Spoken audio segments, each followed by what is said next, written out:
Assalamu alaikum dear students. Hope you all are good. Dear students,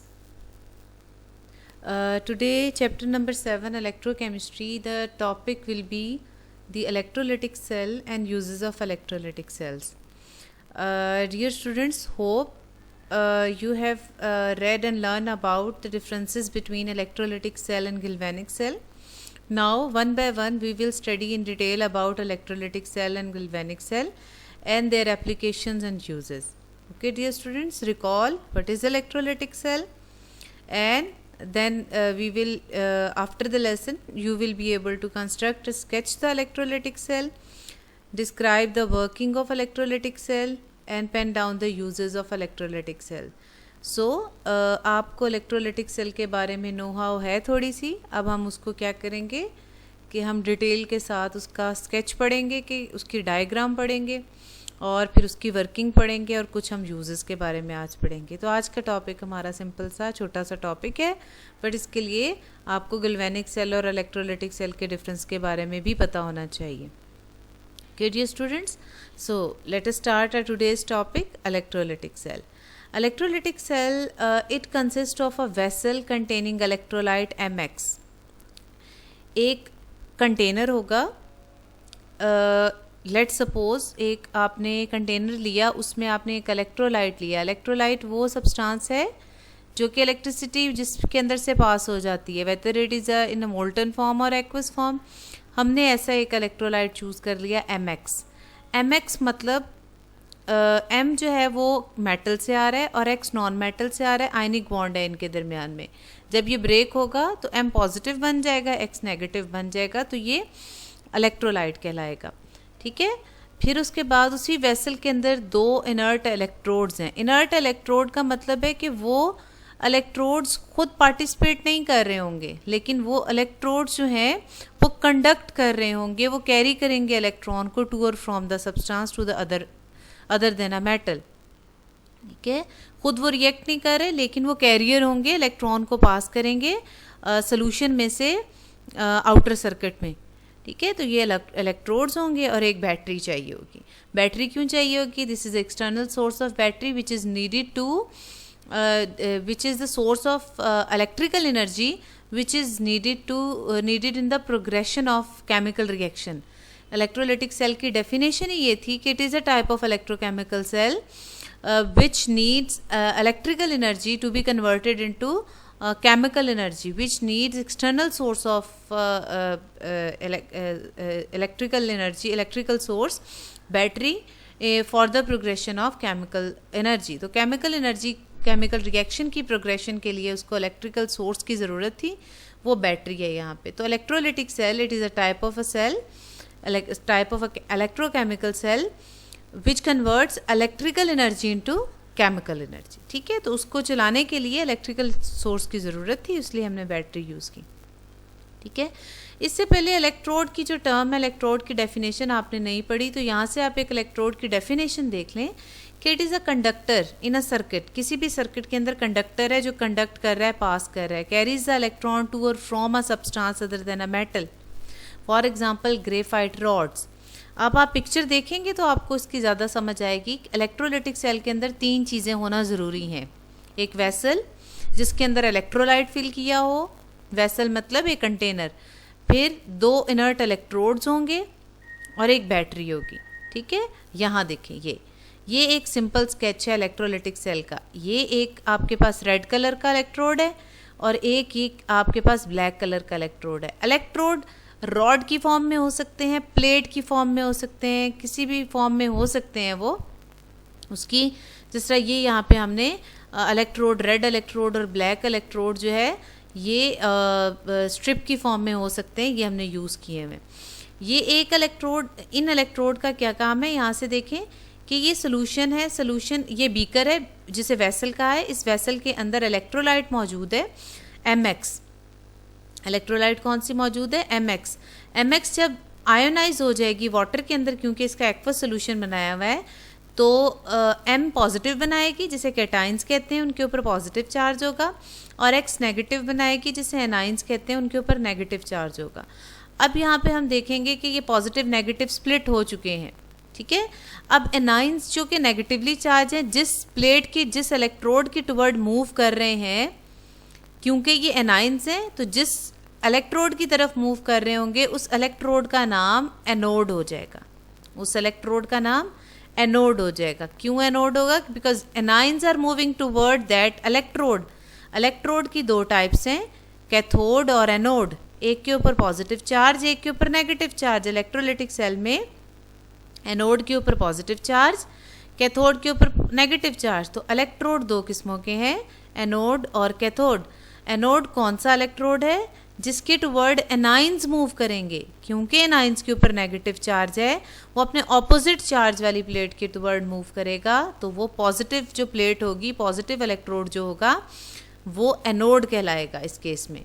और जो cations होंगे उनके ऊपर खुद पॉजिटिव चार्ज होगा, तो वो जिस प्लेट के टुवर्ड मूव करेंगे उनको कैथोड कहेंगे। तो कैथोड वो इलेक्ट्रोड है जिसके टुवर्ड कैटाइंस मूव कर रहे हैं और इसके ऊपर नेगेटिव चार्ज है, क्योंकि कैटाइंस के ऊपर पॉजिटिव है तो वो नेगेटिव प्लेट के टुवर्ड मूव करेगा। समझ आ गई?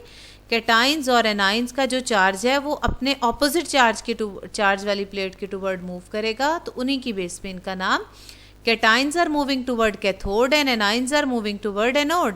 कैथोड एंड एनोड ये क्या है? इलेक्ट्रोड्स हैं, ठीक है। जिसके पॉजिटिव चार्ज है वो एनोड कहलाएगा, जो नेगेटिव चार्ज है इसके ऊपर कैथोड कहलाएगा। ये इलेक्ट्रोलिटिक सेल की बात हो रही है। इलेक्ट्रोलिटिक सेल में ये चार्जेस होते हैं, ठीक है। It is different in galvanic cell.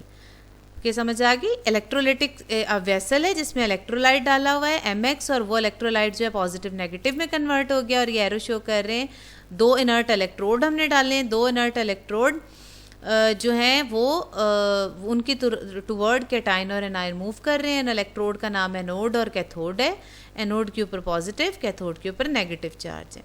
Cations cathode की तरफ मूव कर रहे हैं और एनाइंस एनोड की तरफ मूव कर रहे हैं। और तीसरी चीज़ बैटरी चाहिए थी, ये सिंबल है बैटरी का, ठीक है। अब यहाँ पे देखें कि एनोड रेड वाला जो है ये पॉजिटिव टर्मिनल ऑफ बैटरी के साथ कनेक्टेड है, इसीलिए इसके ऊपर पॉजिटिव चार्ज है। और ये देखें कैथोड ब्लैक वाला है, ये नेगेटिव टर्मिनल ऑफ बैटरी के साथ कनेक्टेड है, इसीलिए इसके ऊपर नेगेटिव चार्ज है, ठीक है। तो Y anode is positive in electrolytic cell and Y cathode is negative in electrolytic cell because anode is connected to the positive terminal of the battery and cathode is connected to the negative terminal of the battery, ठीक है। इसके दो terminals हैं, positive negative. इसके साथ जो आपने connect कर दिया, दोनों ग्रेफाइट के मिलकर बने हुए, तो ये इस पे नेगेटिव चार्ज हो गया, इस पे पॉजिटिव चार्ज हो गया, ठीक है। अब जब ये सर्किट कंप्लीट हो जाएगा, बैटरी ऑन हो जाएगी, तो क्या होगा? ये आइंस तो बने हुए थे पहले से, लेकिन अभी आइंस रिएक्शन नहीं कर रहे थे, अभी वर्किंग नहीं हो रही थी इसकी। ये इलेक्ट्रोलिटिक सेल की अब वर्किंग कैसे होगी, ये काम कैसे करेगा? जब आप ये बैटरी ऑन करेंगे, कैटाइन और एनाइन तो पहले से ही बने हुए थे। अब कैटाइन, क्योंकि आपने सर्किट ऑन कर दिया, तो एनोड के ऊपर पॉजिटिव चार्ज आ गया, कैथोड के ऊपर नेगेटिव चार्ज आ गया। Now the system begin. Anions are moving toward anode and cations are moving toward cathode. Mx था, कैटाइन M था, M पॉजिटिव, और एनाइन क्या था? X negative. अब X नेगेटिव सबसे पहले क्या करेगा? X नेगेटिव क्या करेगा? X नेगेटिव का मतलब है इसके ऊपर नेगेटिव चार्ज एक एक्स्ट्रा है, इसने गेन किया हुआ था। आयनिक बॉन्ड था ना, एक एनाइन था और एक कैटाइन था। ये X नेगेटिव का मतलब है कि one negative charge is on it. ये क्या करेगा? लूज कर देगा इस इलेक्ट्रॉन को। जो राइट हैंड साइड पे E लिखा गया है, ये लॉस ऑफ इलेक्ट्रॉन हो रही है। And what is the process in which electrons are lost? This process is known as oxidation. क्या प्रोसेस है ये? ऑक्सीडेशन। इलेक्ट्रॉन लूज कर दिया इसने, तो अब क्या X नेगेटिव ही रहेगा? नो, अब X नेगेटिव चार्ज खत्म हो गया, इलेक्ट्रॉन बाहर निकल आया। अब ये X बन गया। अब ये क्या बन गया? X बन गया, ठीक है। नेगेटिव चार्ज खत्म होके क्या बन गया? इलेक्ट्रॉन बन गया। ये पॉजिटिव प्लस इलेक्ट्रॉन का मतलब उस साइड पे राइट हैंड साइड पे जो जा रहा है, इसका मतलब है दो चीज़ें बन रही हैं। X में कन्वर्ट हो रहा है, नॉन मेटल X में कन्वर्ट हो रहा है, और इलेक्ट्रॉन लूज कर रहा है। तो ये ऑक्सीडेशन रिएक्शन हो रही है। और ये कहाँ पे हो रही है? ये रेड वाले रीजन में हो रही है, एनोड वाले में। तो reaction at anode which is what is this? Oxidation, because loss of electron takes place here. X negative ने एक इलेक्ट्रॉन लूज किया जो उसके ऊपर था, और वो x में कन्वर्ट हो गया। ठीक है, अब ये जो एक इलेक्ट्रॉन लूज़ किया, अभी हमने पढ़ा इलेक्ट्रोड, ये जो इलेक्ट्रोड्स हैं ये कंडक्टर होते हैं, ये पास कर देंगे। अब ये सोल्यूशन में वो जो है वो इलेक्ट्रॉन जो होंगे वो सोल्यूशन में तो नहीं जाएंगे, वो एक्सटर्नल वायर से पास होते होते कैथोड के पास चले जाएंगे। अब ये इलेक्ट्रॉन ई नेगेटिव जो है, ये इलेक्ट्रॉन बाहर मूव करना शुरू हो गया है, ये सर्किट में से मूव करता करता कैथोड के पास चला जाएगा, सर्किट से मूव करता करता कैथोड के पास चला जाएगा। ठीक है, यही वाला जो इलेक्ट्रॉन है कैथोड पे चला जाएगा, यही ब्लू वाला इलेक्ट्रॉन कैथोड पे चला जाएगा। वहाँ पे कैटाइंस मौजूद होंगे, कैटाइंस देखें ब्लैक वाले को अटैक कर रहे हैं कैथोड को, कैटाइन पॉजिटिव चार्ज है, एम पॉजिटिव। एम पॉजिटिव का मतलब है कि इसके पास इलेक्ट्रॉन लूज़ हुए हैं, इसके पास इलेक्ट्रॉन की डेफिशिएंसी है, इसको इलेक्ट्रॉन चाहिए, तो क्या होगा कि ये इलेक्ट्रॉन गेन कर लेगा। ये वही इलेक्ट्रॉन गेन करेगा जो एनोड से रिलीज़ हो रहे होंगे। एनोड से ये इलेक्ट्रॉन रिलीज़ हो रहे हैं, कैथोड पे जाके यहाँ पे क्या होगा कि एम पॉजिटिव जो मेटल कैटाइन पॉजिटिव है उसके वो कैथोड के ऊपर जाके अट्रैक्ट हो रहा था, वहीं से इलेक्ट्रॉन गेन कर लेगा। और गेन ऑफ इलेक्ट्रॉन का मतलब है रिडक्शन, और गेन हो गए तो एक पॉजिटिव चार्ज की डेफिशिएंसी थी, एक इलेक्ट्रॉन मिल गया तो ये न्यूट्रल हो गया, एम बन जाएगा। एम मेटल अब इसके सरफेस के ऊपर डिपॉजिट हो जाएगा, एम मेटल अब इसके सरफेस के ऊपर डिपॉजिट हो जाएगा। Is it clear? ये देखें कैथोड पे क्या हुआ, रिडक्शन होगी, gain of electron. M positive cation जो था उसको एक इलेक्ट्रॉन मिला, यही इलेक्ट्रॉन जो एनोड से कैथोड की तरफ जा रहा था एक्सटर्नल सर्किट में, वो उसने इलेक्ट्रॉन गेन किया। एक पॉजिटिव चार्ज है, एक नेगेटिव चार्ज है, इसकी डेफिशिएंसी फुलफिल हो गई तो ये एम मेटल बन जाएगा और उसके सरफेस पे डिपॉजिट हो जाएगा। So this is the working of electrolytic cell. ठीक है, कैथोड पे रिडक्शन हो रही है, एनोड पे ऑक्सीडेशन हो रही है, इन दोनों प्रोसेसेस को रिडॉक्स रिएक्शन कहते हैं। ये दोनों प्रोसेसेस साइमल्टेनियसली हो रहे होते हैं, जितने इलेक्ट्रॉन लूज़ हो रहे होते हैं उतने इलेक्ट्रॉन गेन हो रहे होते हैं, लॉस और गेन इनका बराबर होता है। तो ये रिएक्शन सिंपल इलेक्ट्रोलाइटिक सेल की वर्किंग इस तरह होती है कि जब हम ये सारी चीज़ें असेंबल कर लेते हैं, कंस्ट्रक्ट कर लेते हैं सेल, जिसमें हमें एक वेसल चाहिए, इलेक्ट्रोलाइट चाहिए, उसमें दो इनर्ट इलेक्ट्रोड हमने डिप कर दिए, एक का नाम कैथोड एक का नाम एनोड, और उसको एक्सटर्नल सोर्स ऑफ बैटरी के साथ कनेक्ट कर दिया, तो ये क्या बना देगा, ये एक इलेक्ट्रोलाइटिक सेल बना देगा। और जब ये बैटरी ऑन करेंगे, सर्किट कंप्लीट कर देंगे, तो ये वर्किंग होगी, एनोड पे ऑक्सीडेशन हो जाएगी और कैथोड पे रिडक्शन हो जाएगी। ठीक है, अभी एक और एग्जांपल आ गई है। ठीक है, ये सोडियम, अब इलेक्ट्रोलाइट MX लिखा हुआ था, वो जनरल नाम था, अब ये क्या है, ये MX नहीं है, ये NaCl है। अब ये एक प्रॉपर सोडियम क्लोराइड का सॉल्ट है जो कि मोल्टन फॉर्म में मेल्ट करके इसके अंदर डाला गया है, इलेक्ट्रोलाइट के तौर पे एक्ट कर रहा है। सोडियम आयन कैटाइन है, ये कैथोड की तरफ मूव करेंगे, क्लोराइड आयन एनाइन है, ये एनोड की तरफ मूव करेंगे। एनाइन जो है वो इलेक्ट्रॉन लूज़ करके क्लोरीन गैस बना देंगे, और ये देखें इलेक्ट्रॉन बाहर जा रहे हैं और यहाँ से इलेक्ट्रॉन अंदर आ जाएंगे कैथोड के पास, यहाँ से सोडियम इलेक्ट्रॉन गेन कर लेगा, सोडियम आयन इलेक्ट्रॉन गेन कर लेगा, सोडियम मेटल बना देगा, इसके ऊपर डिपॉजिट हो जाएगा। तो इलेक्ट्रॉन ट्रांसफ़र कहाँ से होते हैं, एनोड से कैथोड में होते हैं। ये जो आपको इलेक्ट्रॉन शो किए गए एरो के साथ, ये आपने इसी तरह लेबल करने होंगे, आपकी इसी तरह की सेल्फ असेसमेंट होगी जिसमें आपने उसको लेबल करना होगा। ठीक है, तो इस तरह ये केमिकल रिएक्शंस होते हैं। ये सिंपल हमारा इलेक्ट्रोलाइटिक सेल था जिसको हमने पढ़ा कि उसमें ये तीन चीज़ें होती हैं, इलेक्ट्रोलाइट होता है वेसल के अंदर, दो इलेक्ट्रोड डिप हुए होते हैं, एनोड कैथोड, और एक्सटर्नल सोर्स ऑफ बैटरी होती है। एनोड पे ऑक्सीडेशन हो रही होती है, इलेक्ट्रॉन लूज़ हो रहा होता है, और वो इलेक्ट्रॉन लूज़ होता है एक्सटर्नल सर्किट से कैथोड में चला जाता है, वहाँ पे रिडक्शन हो जाती है। तो ये सिंपल वर्किंग है उसकी। ठीक है, hope it is clear to you. Practice करें इसकी बनाने की और इसकी वर्किंग के बारे में पढ़ें। आगे बहुत सारी ऐसी एग्जांपल्स आएंगी जिसमें हम इन सेल्स के बारे में और डिटेल के साथ पढ़ेंगे। Now what are the uses of electrolytic cell. आगे हम देखेंगे, कुछ सेल्स हम पढ़ेंगे लेकिन हम जनरली इनके यूजेस को देख लेते हैं। सबसे पहले बहुत इंपॉर्टेंट डाउन सेल है जो आगे आपके टॉपिक्स में भी आएगा। डाउन सेल यूज़ होता है सोडियम मेटल और chlorine, usually used for the industrial preparation of sodium metal, और क्लोरीन गैस उसके साथ एज अ बाय प्रोडक्ट बनती है। ठीक है, फिर होता है second important cell is Nelson cell which is also in your course, ये भी हम आगे पढ़ेंगे। नेल्सन सेल हम सोडियम हाइड्रोक्साइड की मैन्युफैक्चरिंग के लिए बनाते हैं, इंडस्ट्रियल स्केल पे सोडियम हाइड्रोक्साइड कास्टिक सोडा बनाते हैं, और क्लोरीन और हाइड्रोजन गैस इसके साथ एज अ बाय प्रोडक्ट बन जाती है, ठीक है। इसके अलावा हम इंडस्ट्री में कैल्शियम और मैग्नीशियम भी बना सकते हैं। इसके अलावा हम इंडस्ट्री में एल्युमिनियम भी बना सकते हैं इन सेल्स के ज़रिए, ठीक है। इसके अलावा हम कॉपर की प्योरीफिकेशन के लिए भी इन सेल्स को यूज़ कर सकते हैं। ये प्योरीफिकेशन ऑफ कॉपर, ये भी आपके सिलेबस में है, ये भी अभी हम पढ़ेंगे।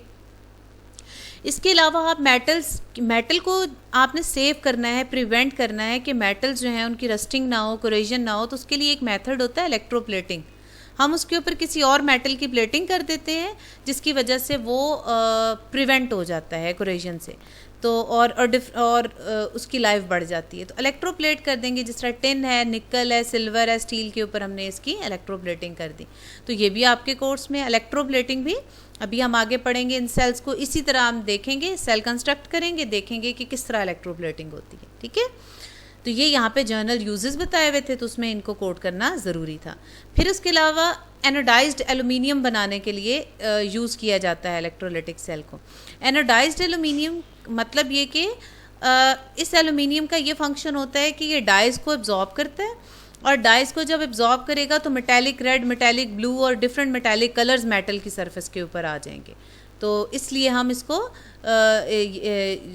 हम एनोडाइज्ड एल्युमिनियम बनाते हैं, क्योंकि इसके अंदर एबिलिटी है कि एब्जॉर्ब करे डाई को, और मेटालिक रेड, मेटालिक ब्लू और डिफरेंट मेटालिक कलर्स मेटल की सरफेस के ऊपर इम्पार्ट करता है।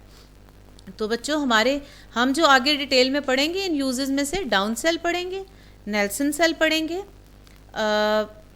प्योरीफिकेशन ऑफ कॉपर पढ़ेंगे और इलेक्ट्रोप्लेटिंग पढ़ेंगे। ये जो 4 इसके यूजेस है, ये 4 यूजेस हम आगे अगले टॉपिक्स में डिटेल के साथ पढ़ेंगे, ठीक है। तो लेकिन आपको जब ये शॉर्ट क्वेश्चन में यूजेस आ जाए इलेक्ट्रोलाइटिक सेल के, तो यू शुड नो 3 to 4 तो आपको बहुत अच्छी तरह से याद होने चाहिए फॉर योर शॉर्ट क्वेश्चन, ठीक है। तो आज का जो हमारा टॉपिक था, सिंपल टॉपिक था इलेक्ट्रोलाइटिक सेल, उसकी कंस्ट्रक्शन हमने की, और फिर हमने उसकी वर्किंग पढ़ी, और फिर हम उसके यूजेस पढ़े। ये सिंपल सा आज का हमारा टॉपिक था। फिर आगे इन्हीं सेल्स की एक्सटेंशन होगी, गैल्वेनिक सेल भी होगा और आगे इलेक्ट्रोलाइटिक सेल भी होगा, ठीक है। लर्न द लेक्चर केयरफुली, और इसमें जो जो चीज़ें पूछी गई हैं वो आप बताएंगे। सेल्फ असेसमेंट 7.5 है, सिंपल सी असेसमेंट है, ये आप सॉल्व करके मुझे सेंड करेंगे। If you have any problem let me know. Thank you so much.